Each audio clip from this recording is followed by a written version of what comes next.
Hey guys, Dennis Foster from Foster's Yacht Services, located at the beautiful Lauderdale Marine Center again. And I'm here with our team here that just got done doing our laminations here.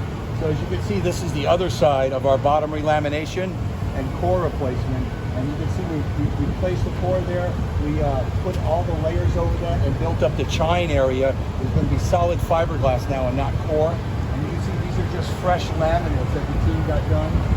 From all the way down to the keel, which is staggered every 2 to 3 inches. So this is what basically our epoxy's looking at right now when it's wet. And we'll keep building up these layers and cutting each layer to the right and to the left until we place all the core on the water line and then all the new laminates on the re-lamination in the bottom. So I got the team here with me too, because you can see what it takes when you're doing this kind of nasty work.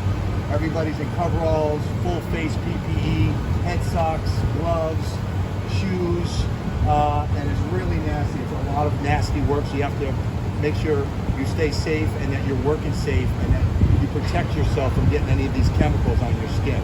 So it's a lot going on over here, and this is just one section of many to come. So just a little clue in to see what kind of work we're doing here, what it takes to do it, and what kind of nasty environment you have to work in when you're grinding and laying up laminations and fiberglass. But at the end of the day, when I smell it, I love it.